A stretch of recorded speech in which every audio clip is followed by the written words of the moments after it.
The ancient teaching on money, tariffs and trade.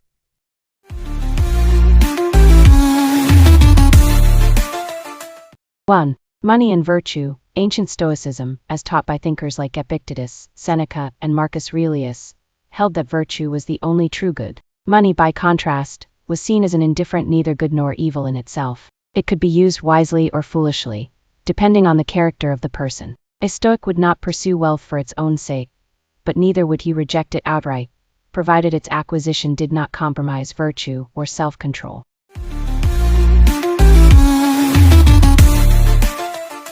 2. Trade and natural law. The Stoics believed in the interconnectedness of humanity, emphasizing the idea of cosmopolitanism that all human beings are citizens of the world. Trade, in this light, was seen as a natural extension of this unity. Exchanging goods and services across regions was a way of fulfilling mutual needs and fostering cooperation, which aligned with the Stoic principle of living according to nature and reason.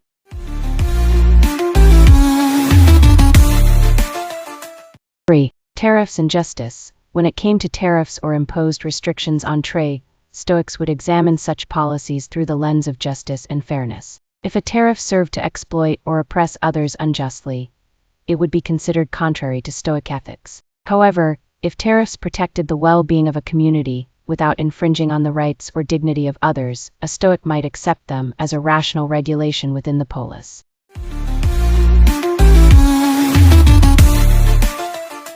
4. Wealth and detachment. A key Stoic teaching is detachment from external possessions, including wealth. Seneca, one of the wealthiest Stoics, often reminded his readers that fortune is fickle and possessions can be lost at any moment. Therefore, while engaging in trade or accumulating money, a Stoic should remain inwardly free, never allowing wealth to control his emotions or sense of self-worth.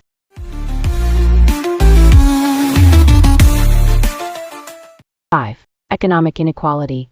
The Stoics recognized that economic inequality existed but urged their followers to focus not on material comparison but on moral equality. All people, regardless of wealth or status, possessed the same rational nature. Thus, the Stoic sage would treat a rich merchant and a poor laborer with equal respect, judging them not by their coins, but by their conduct.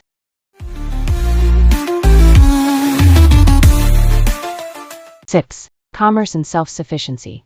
While Stoics did not condemn commerce, they often emphasized the importance of self-sufficiency autarkia. Depending entirely on trade or riches for happiness was seen as foolish, because it made one vulnerable to circumstances beyond one's control. A wise person, therefore, would engage in economic activity with temperance, always prepared to let go of luxuries and return to a simpler life if needed.